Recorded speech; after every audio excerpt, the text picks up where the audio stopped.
Okay, obviously same day, bit of inspiration hit my head.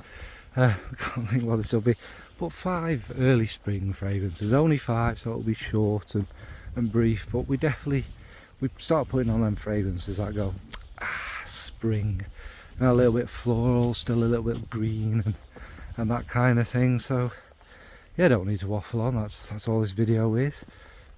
Spring is perhaps springing now. It's very early March, don't know when this will go out, but March is famous for having massive Arctic blasts and stuff, so I don't know if it's spring yet. But anyway, let's get into it. First up is an old classic that I probably speak about in all my springy videos. It's from Penhaligon's and it's Luna. Not the biggest Penhaligon's fan in the world, but there's something about Luna. It's like to me it's like a peachy thick watery one, like I always describe as like below a mountain kind of waterfall. There's a little pond, river, whatever at the bottom, which is feeling really fresh but warm from the sun, and I think it's jasmine mainly, but it has a real peachy feel to it, and the water's thick. It's not like fresh water, it's kind of like vodka or something like that, you know. It has, or like a mineral water where it's quite heavy, and it's got the floral petals flowing along it. It's stupendously nice and warming, and it's again, I suppose, because of that wateriness and the way I see it as a thing at the bottom of a mountain. You know, the ices are melting, the flowers are sprouting up, the green is coming. And it's really quite lovely. So that's Penhaligon's Luna. And I suppose I've never really thought of this before. Luna, the moon. Maybe the water does have that kind of silvery reflection on it. So yeah, anyway, that's Penhaligon's Luna. Next is a favourite you'd recognise from me, a blackcurranty one, and that's from Amouage. That's Imitation, the Woman, whatever. And it's basically it's this kind of green blackcurrant.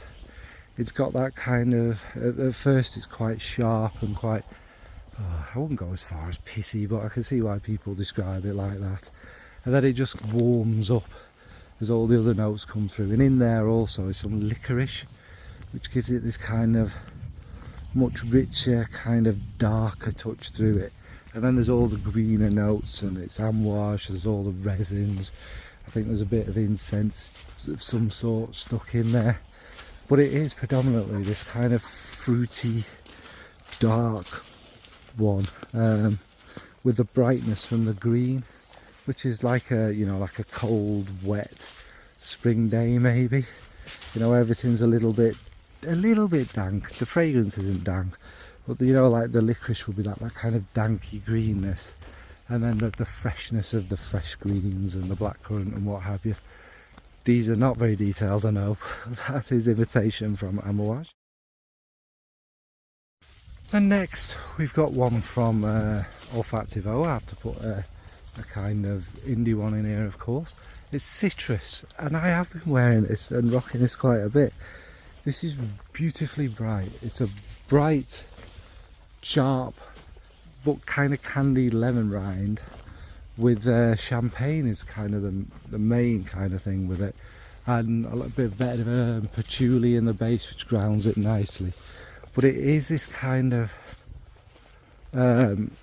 like a cocktail, like it gets the back of your mouth going, like, if you get what I mean, because it's got that little bit of perfect amount of bitterness, and the champagne, that kind of fizz in it, gives it this life and this brightness, and it's really, really enjoyable. I mean, I don't like citrus notes, but this one, just because it's different, it has something about it, something interesting, something unique, I really enjoy. And as you kind of get more into dry down, it's a little bit of a kind of creamy citrus feel in there as well.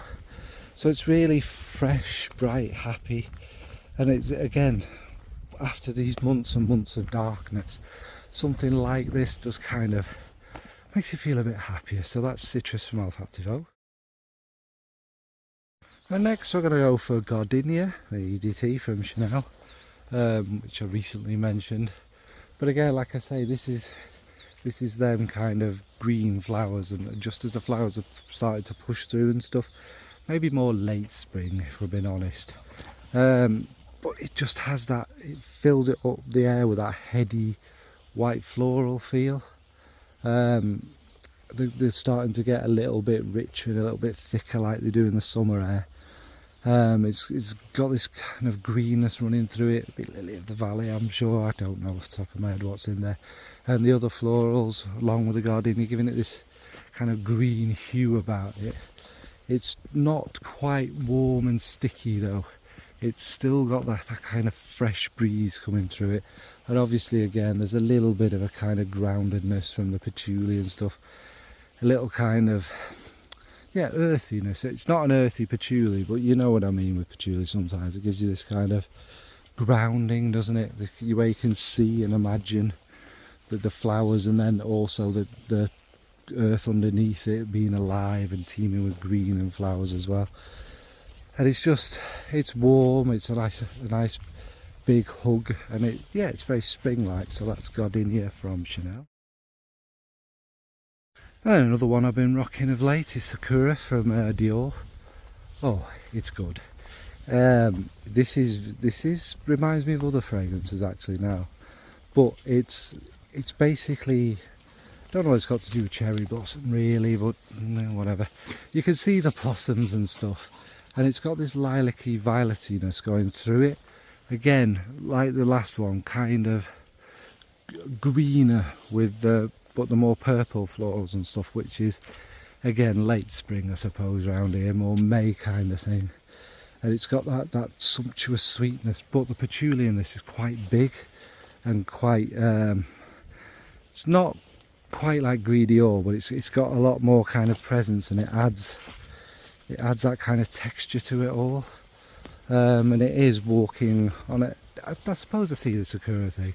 It's walking on a spring day and all the blossoms are there, and you're getting a kind of fresh sweetness. They're not as rich, are they, like floral wise. It's kind of fresh, ozonic sweetness about it all. And it's like a soft floral breeze. It's lovely. So that's Dior Sakura. And next we have from Kilian, Love and Tears. Anyone who knows me was expecting this one.